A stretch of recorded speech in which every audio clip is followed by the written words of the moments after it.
Our top story, supporters of ex-President Rodrigo Duterte continue to troop to The Hague. Our Billionaire News Channel anchor, Attorney Karen Jimeno, joins us live from the Netherlands for the latest. Attorney, magandang gabi from Manila. Kahapon nabanggit mo na maraming mga supporters ni dating Pangulong Rodrigo Duterte yung pumupunta pa rin dyan sa labas ng kanyang detention centers or detention facility sa The Hague. Kumusta po yung gathering ng mga supporters ng dating Pangulo, and ano yung balita ko malamig din dyan? So what are they experiencing right now when they go out and show their support to the former president, Attorney? Hague. And dahil today ang start ng daylight saving times, we're now 6 hours behind Manila instead of 7 hours. But like you mentioned, Paolo, napakalamig pa rin dito. Kaya nagugulat nga ako na kahit na napakalamig, napakadaming nagtitipon doon sa labas ng detention facility ni former President Rodrigo Duterte. But I was also surprised because yesterday when I was talking to Sujin, I said that things were more quiet, and that was the morning after the birthday of former President Duterte. But that was early in the morning. Right after my interview with Sujin, dumami na naman yung tao doon sa labas ng ICC detention facility. So yesterday, napakadami na namang tao doon sa labas ng detention facility. And in fact, there were double-decker buses that arrived from France, and meron din mga buses that arrived from the UK. So today is Sunday here at The Hague, but from what I heard from the OFWs and some Filipinos that already migrated here in Europe, that there will be more coming to the detention facility today, Sunday. And I suppose this is because some of the people who live here in Europe have no work today, kaya marami pa ring dumating. So kahit na tapos na ang 80th birthday ni former President Duterte, napakadami pa ring tao sa labas ng ICC detention facility na pumupunta at nagtitipon doon para ipakita ang kanilang suporta kay former President Duterte. Attorney, what a show of support, ano? Grabe, napakadaming mga tao as we've been seeing from your reporting over the weekend and in the last few days.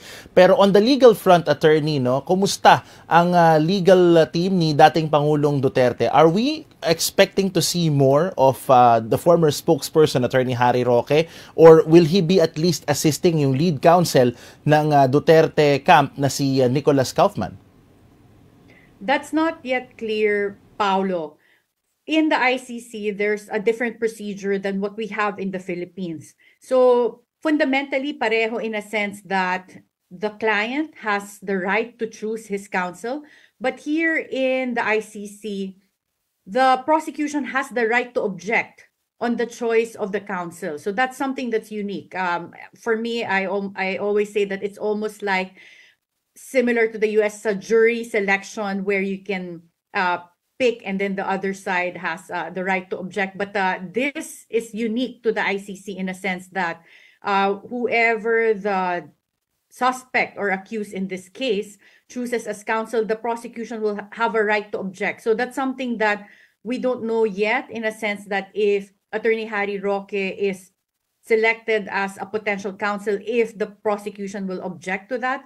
But apart from that, as of now, we don't know if Attorney Harry Roque will be part of the team. Right now, wala pang sinasabi si Vice President Sara Duterte na kasama sa defense team si Attorney Harry Roque.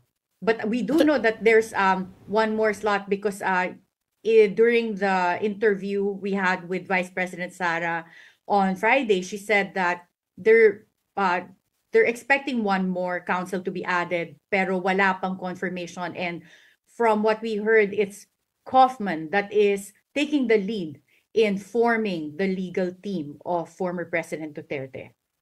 Attorney, briefly, you mentioned a very strong point there, no, na pwedeng mag-oppose yung prosecution sa kung sino yung ilalatag na counsel ng depensa. Should the prosecution oppose and mapagbigyan ito nung nasa ICC, will it be a cause of delay kung sakasakali sa proceeding, sa haba pa ba lalo yung expected po natin na legal battles ng dating Pangulo?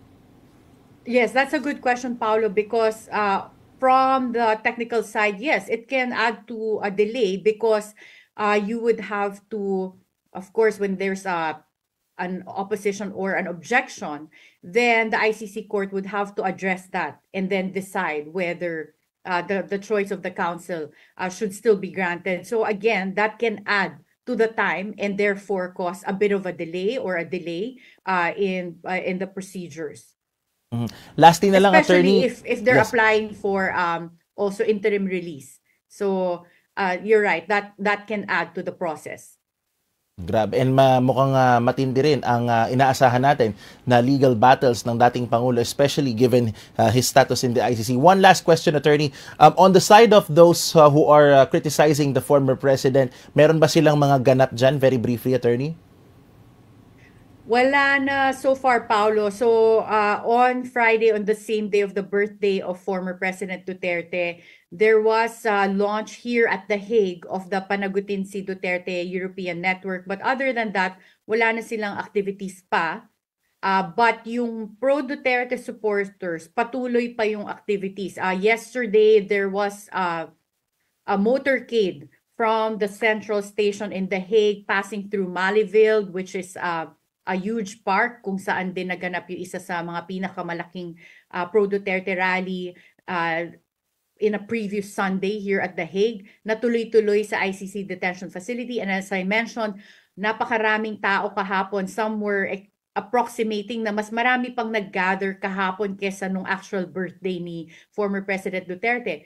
And today, there's a large crowd that's also expected again outside the detention facility. So, from the side of the pro-Duterte supporters, mukhang patuloy itong pag-gather at pagtitipon nila sa labas ng ICC detention facility.